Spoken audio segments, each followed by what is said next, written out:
Welcome to the Trellix Spotlight series. My name is Nick, and I will be your host. Today's session will focus on Intelligent Virtual Execution, or IVX, product overview. This webinar will be recorded.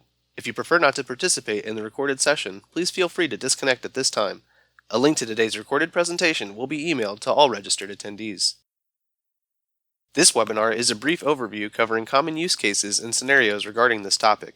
It is not intended to be all-encompassing. If assistance is needed, please contact Trellix Technical Support. If you have questions during the webinar, please type them in the Q&A window. This webinar may run longer or shorter based on your participation, and we recommend asking as many questions as you can to make the most of this series. If the Q&A window is not displayed, click the tab at the bottom of your session window and click on the Q&A icon. We will answer the questions during the final section of this webinar. If you experience any audio issues during the webcast, please drop and attempt to reconnect. Our speaker today is Jeff Meacham. Jeff is a senior technical training instructor at Trellix. He's a seasoned professional specializing in XDR, endpoint investigations, alert analysis, and cyber threat hunting. With over 13 years of experience in the field, Jeff has played a vital role in developing global curricula and lab materials for leading organizations. Jeff's knowledge and insights have been recognized in the industry, as he's been invited to speak at notable events such as the Cybersecurity Defense Summit in 2021 and 2022's Expand Partner Summit. Ladies and gentlemen, Jeff. Hey, thank you so much for that introduction. All right, so let's go ahead and talk about the Intelligent Virtual Execution, or IVX Cloud. Now, this was previously known as Detection on Demand, but we've upgraded it with a few additional capabilities, really to enhance your malware analysis, malware detection, and the verification of any new binaries in your environment. Guys, real talk, I am so excited to share this product with you today. With a tool like this, you really did just hire one of your best analysts, and it doesn't even mind working weekends or sitting through your long fantasy football stories. So let's take a high-level overview of this tool. What does it exactly do? Well, it actively analyzes unknown code and suspicious web objects. The malware objects are executed against a range of browsers, applications, and operating environments, meaning how does the binary affect this or that? It performs signatureless file detonation in the IVX to identify zero-day exploits. And signatureless really is the key word here. That is the whole strength, idea, and purpose of the IVX. And it will also confirm if a web attack is underway, so that way it can identify any callbacks and additional malware.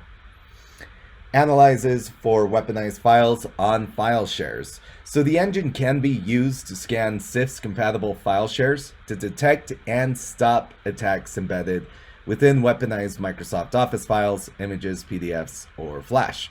So think about the Chili's, Chipotle, Arby's hack that happened back in 2015. Like, yeah, this would have detected that. And if you don't know what I'm talking about, come to one of our courses. We talk a lot about threats, and you'll hear me make all sorts of Harry Potter references with cybersecurity, and they are absolutely fantastic. Detonates all email attachments within virtualized environments. So this goes beyond the signature and reputation-based systems. The IVX can even detect if previously legitimate files have been weaponized and sent via spear phishing emails to get through your network defenses.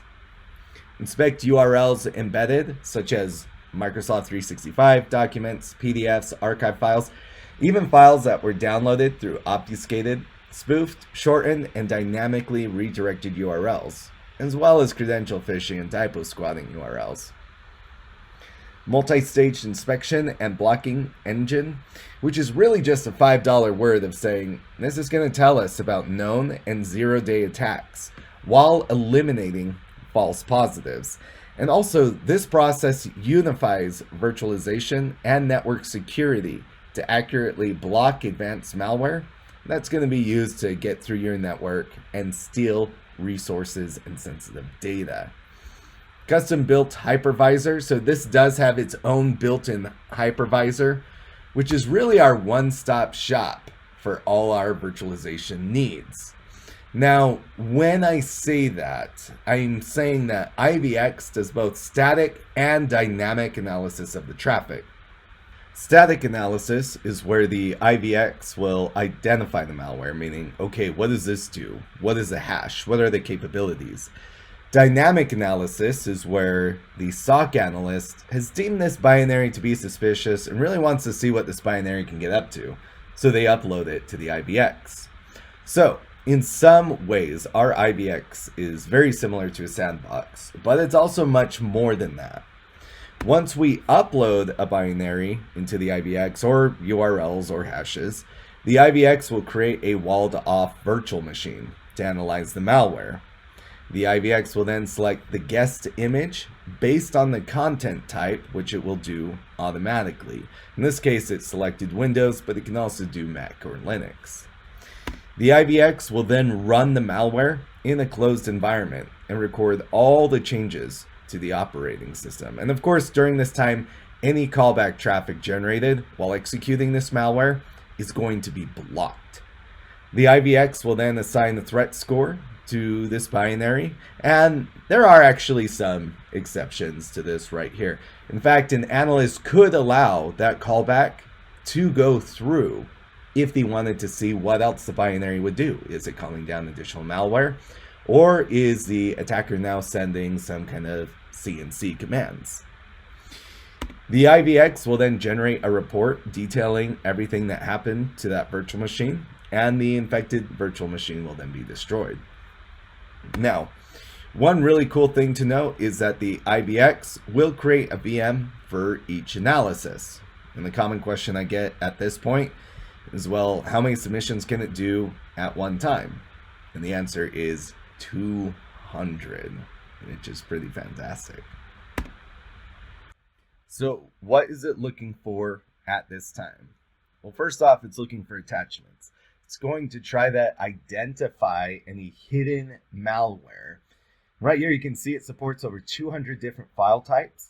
And during this time, it's going to extract URLs from Microsoft Office, PDFs, and other files for analysis. And speaking of URLs, it will even retrieve URLs pointing at objects such as PDF files or additional portable executable files, or EXEs.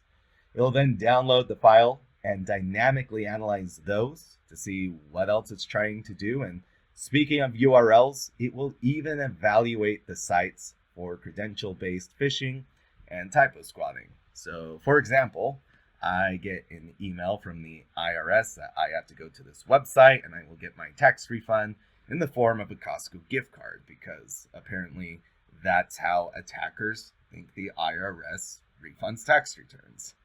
What it will do for me is that it will check the link, verify that there is no Costco gift card, and only malware to be found. So let's talk about what's going on in the back end. Now, on the left-hand side, as you can see over here, the IVX, it works out of the box, regardless if you have it available on-prem or as a cloud-native service. So your SOC analyst, they will submit the binary either manually, or maybe they've incorporated an API to automatically submit files for them. And then it'll go ahead and do fast matches against the Trellix Global Threat Intelligence. And this is actually a pretty interesting topic. This is intelligence that we're getting from over 40,000 different Trellix customers and our partners worldwide. Now, from here, it's going to go through that pre-filter engine selection. So yes, it does do signature-based detection, but what I want you guys to take away from this webinar instead is this signatureless detection. It is very interesting how this is able to operate without relying on those traditional signatures as its only detection mechanism. It's kind of like the difference between having a map versus a GPS. Maps are great, but a continuously evolving GPS is even better. The behavioral analysis, it will identify the capabilities of the submitted binary by tracking all of the processes, all the file creations, deletions, all the registry changes, network activity, any malicious behavior, and it's going to go ahead and determine the extent of that maliciousness that it has captured. We'll get this verdict of clean, malicious, or quarantine. So not only does the IVX do file detection, but web applications as well. The IVX also integrates with cloud services like AWS or Azure, applications such as Slack, Microsoft 365, and Google Workspace, and cloud storage tools like Dropbox and OneDrive. And it'll even work with enterprise applications like Salesforce, WebEx, Slack, Microsoft Teams, and a whole lot more, as you can see on this slide. Now, if there are applications that are not currently officially supported through an IVX plugin, they can be easily integrated through the easy-to-use Trellix API. And that's the IVX as far as a brief intro is concerned. Let's go ahead and take a look at how we can actually access this.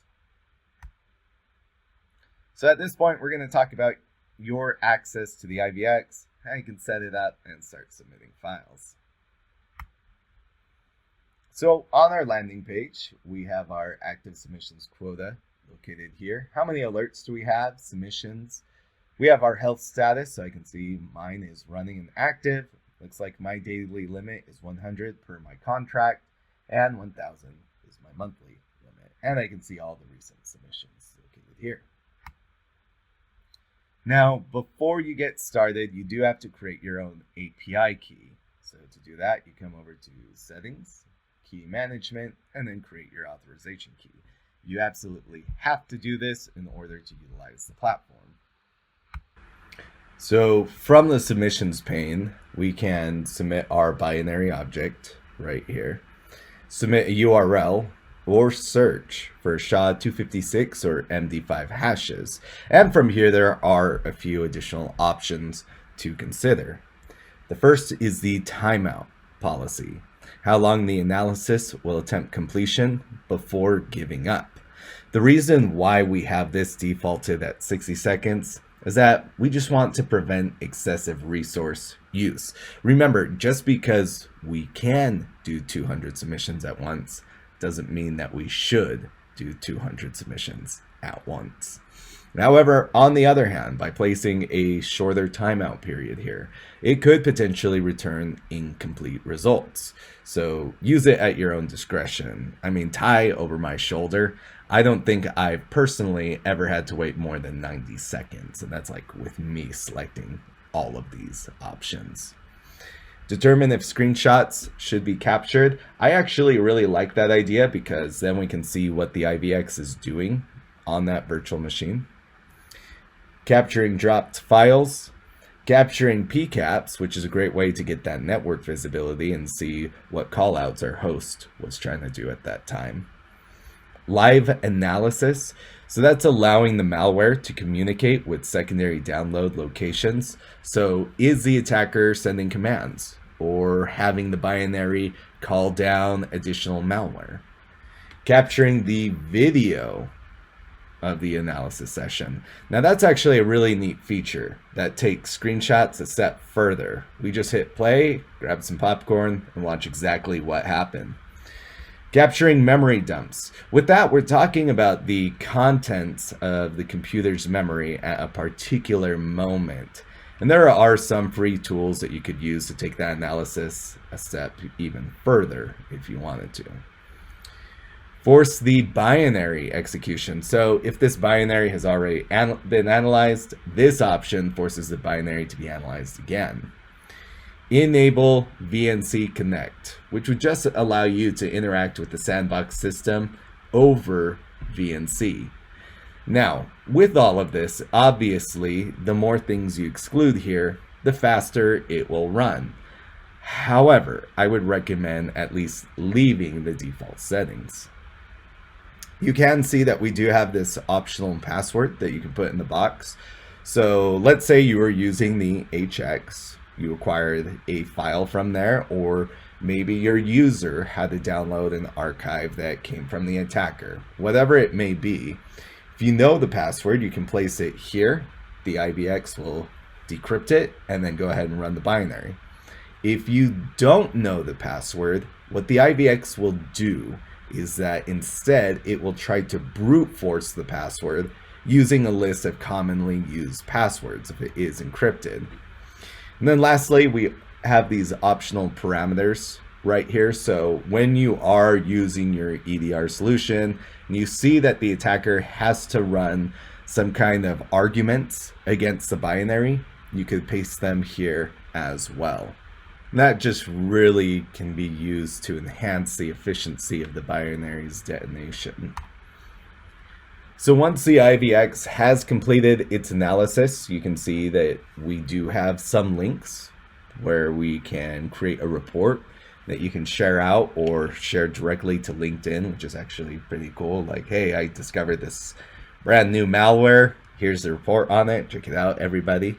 Now, even with these reports, something that I really do appreciate is just how easy it is. I can share it to you guys without you being part of my organization. And I'll be sharing one out here shortly. Now, inside the report itself, you will see the evidence that is being pulled back over here on the left-hand side. So we can see the objects that have been extracted, any new file creations or deletions, process starts and stops, as well as process arguments, any registry changes, API calls, network, search, and IOCs. Now, one that I did skip is this awesome MITRE attack mapping. I absolutely love this feature. So right here we can see what it used for execution, persistence, privilege escalation, so on and so forth. When we do the live demo, I'll dive a little bit deeper into here. Coming over to our integrations tab, you can see that we can implement some quick integrations like Slack, Dropbox, Amazon, or if I wanted to do Teams, all I have to do is place the admin email ID here, the client ID, the client secret, licensing model, and what I want it to scan.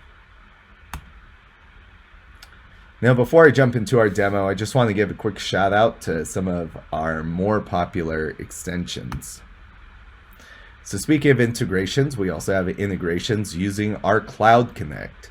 Specifically, we have the Intelligent Virtual Execution Cloud for AWS S3 and the Intelligent Virtual Execution Cloud for Microsoft SharePoint OneDrive. We also have the Chrome plugin service, which is actually a pretty cool tool. It's just this minor web extension, and I can share the link out for that shortly as well. Just make sure that you have your API key ready, otherwise it will not work. But what's really nice about this is we can see if items have been previously detected with the IVX, and even if it hasn't been detected, it'll still identify if it is malicious. Or we can upload our binary directly through this web extension as well. Now, I've been talking a lot about the IVX, how much I love it, but I think what would be best is if you guys tested this out yourself. If you go to the AWS Marketplace and then search for the Trellix Intelligent Virtual Execution Cloud, here I'm going to offer you guys a once in a lifetime, currently always available offer to actually try this out for free. So what's really nice is you can sign up for the Trellix detection trial for a single month, and you can upload 100 submissions. So that's kind of a nice way to get your hands dirty with the tool. All right, so let's go ahead and talk about our demo. We're going to talk about a quick mini little case study. So here, one of our team members receives a message, seemingly from our IT department, urging them to download a new application. But upon further inspection, they thought it wise to reevaluate the request. Before we jump into that demo, let's just take a moment here to really appreciate this image over here on the right. I actually asked ChatGPT to create me this phishing email, and I feel like they nailed it. Why is there a panda there, you might ask? I don't know. Maybe AI accurately predicted that I like pandas. Pandas aside, let's go ahead and jump into the demo. So you can see that I am in the virtual machine for where I'm hosting the malware, because when you are testing out the IVX, please don't try this at home, kids. Make sure you download the malware in the virtual machine. So here's the file that my user must have downloaded, the super PowerPoint. Click on it right there. Looks like the user has this LinkedIn park.mp4.bin, very common name for PowerPoint. So I'm going to go ahead and submit that. I don't know what that bin really is, so I'm going to go ahead and click Browse, select it, select Open. Now, for the timeout, I'll go ahead and leave it at 60 seconds, and maybe we can time me and see how long it takes. Yeah, I would like a PCAP file. The password, I don't think really is necessary here. For the profiles, I can select which virtual machine I would like it to run, or which virtual machine profile I would like the IVX to run this binary on. I'm going to go ahead and select Win 10. Now I can choose Mac, but this seems like a binary for Windows 10, so I'll go ahead and select Win 10. And I think everything else looks great. It doesn't look like it was password protected, and I don't really know what the binaries parameters are going to be. So I'll go ahead and hit Submit. All right, that is in progress. While that goes in progress, I'm going to come over here to Helix Connect just so I can kind of show you guys what we can see in here. And now I do have an MD5 located down here. If I use that web app that I was talking about before, you can see it already has that hash value and it has identified it to be malicious. But I think what the true strength and ability of the IVX is, again, I can go ahead and upload the binary. Now, if I choose advanced settings, you can see that I am a little bit more limited if I were rather in the IVX itself, but this is nice for just quick, easy submissions. All right, let's go ahead and come over to our submissions. And we can see that LinkedIn Park binary actually is malicious. Looks like the attacker was trying to change the name, and it's really the GAN Crab ransomware. So if I click on this link right here, I can see my IVX report. If I were to select this icon, the report is now ready. I can copy, paste this, share it out to you guys in a new URL, share it to X or even LinkedIn. But let's go ahead and take a look at this report. So right here I can see what my submission options were, what profile it ran it on, that Win 10. Right here is the video. So it looks like it is playing. Yes, looks like it's running this debugger. Very scary. If I come down to my process graph, then I can see what the binary is doing for this minor OS change report. See it launching this SVC host, launching all of these processes, launching Explorer, modifying the registry, creating registry key changes. That looks great. You know what? Let me go ahead and expand it so it looks a little better. Yep, seeing it doing items with SVC host. And I really appreciate how it says which values have been changed. All right, if I come over to the detection, I can see what engine identified this as malicious, the rule IDs, and the signature names. If I come over to the extracted object, looks like it's just this fake LinkedIn Park MP4. And if I come to the MITRE ATT&CK matrix mapping, I absolutely love this. So here I have my initial access. I can see why it flagged on execution. I can see what the name of this is, the MITRE ATT&CK ID. I get this wonderful description right here. You know what? I don't trust it. I don't believe it. Let's take a look at that API call. Okay, yeah, now I trust and believe it. No, it's just kind of interesting how we are able to see how it came to the conclusion that, yeah, this really is native API and it's malicious and doing something bad. You can see the privilege escalation, defense evasion, discovery, and of course the actual collection itself.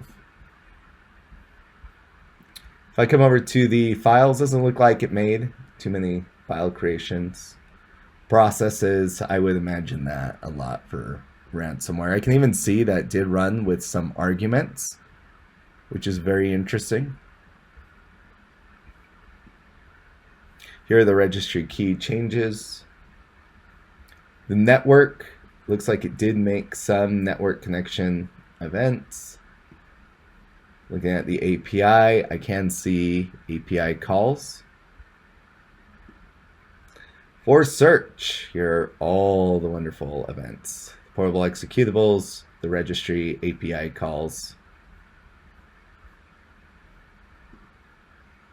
Indicators of compromise. And then here is all of our static information as well, such as, okay, what's the hash? What's the file type? What's the packer? What's the version? Portable executable. Yep, and it breaks that down all throughout here. EXIF data. Now, before we wrap things up, I do have just one more thing I would like to talk to you guys about. And that is becoming one of our feedback champions. So this is different than the webinar survey, which you'll get at the end, but rather we would like to get your guys' opinion on our tools and products. We love you guys. We love having you come to our webinars and working side by side with you on protecting your environment. It's what we live for. So what we're asking for here are just some feedback champions. What this is you'll fill out a quick 5-minute survey. And for our feedback champions, we'd like to offer them our threat intelligence report and an exclusive preview to some of our cyber threat hunting use cases. And if you are selected, you do get additional trainings on how to identify suspicious binaries in your environment, event log querying, and internal host recon at no cost to you, when generally this is part of a full-on course taught by me or one of my amazing co-instructors, and it's quite expensive. So write us a review. We'd love to select you and give you a 1-hour free course. But that's all I have for you guys today. I'll be sharing this link out here in just a moment, and we're going to be opening it to questions as well here in just a bit. But I just want to thank you guys for coming to my webinar. You didn't have to, and your time was well appreciated. And after all this, coming back to that Panda phishing email right here, if you guys do feel like you need to take a small mental breather, why not switch gears completely and watch a heartwarming documentary about pandas? Because as far as I know, they haven't created any weird types of malware or colluded with any attack groups to create phishing emails. They're just rolling around, munching on bamboo, and generally just being pretty adorable, which frankly sounds like a delightful way to go ahead and spend the rest of the day. With that, I'm going to leave you guys back to Nick. So Nick, they're all yours. Thanks, Jeff. As a reminder for everyone, Trellix Education Services offers exceptional training to go along with our award-winning products. If you would like to learn more, please visit the website listed on your screen to see all of our offerings. Are you wanting to learn more about upcoming Trellix product features and innovations? Join Trellix technical experts in a weekly 30-minute Tech Talk webinar series. Every week, you'll get a peek under the hood at Trellix technology and see a short demo spotlighting key capabilities from across the industry's most comprehensive portfolio of cybersecurity solutions. Now let's get our Q&A session started. I see we have several questions, but it's not too late to add your question. Please type it in the Q&A window to submit. Additionally, take a moment to fill out the survey. Your feedback and suggestions are always appreciated.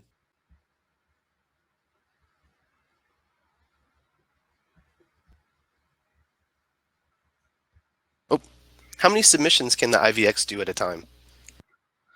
Oh, that is a terrific question. So it can do 200 submissions at a time, but that seems a little crazy to me. But it's really cool how it's able to create those virtual machines, run the malware or binary or whatever it is you're submitting, and give you that wonderful OS change report and all that great information that we just took a look at.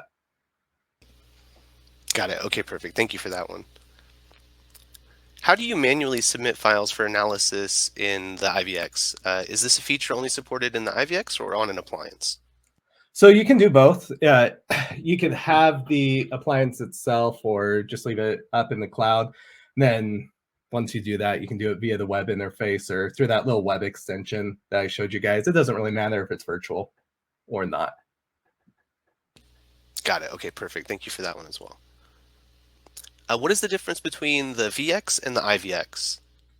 So I actually might need a little clarification on that one. With IVX, you submit it whenever you want, right? This is replacing Defense on Demand. Now, if you're talking about items or appliances that have the MVX engine specifically, like the NX, for example, that does it automatically with suspicious binaries, though you don't get quite the extensive report as you guys just barely saw. Got it. Okay, perfect. Thank you for that one. What if my product doesn't natively work with the IVX solution? Am I not able to use it? So, terrific question. We do work with a ton of different appliances and solutions. I made mention of this during the webinar. You can use our open API in order to get your appliance to talk to it. And if not, if you don't understand what I'm talking about when I mention that, make it support's problem. Reach out to support, tell support you got this, you have the IVX, and you want the two of them to communicate, and they'll help you get set up with that. Got it. Okay, perfect. Thank you for that one as well. It looks like that's all the questions that we had for today's session. I want to thank everyone for joining today's webinar, and a big thank you to our speaker, Jeff. As a reminder, a link to today's recorded presentation, will be emailed to all registered attendees. This concludes today's webinar. Stay safe, everyone. Thanks, everybody. Take care.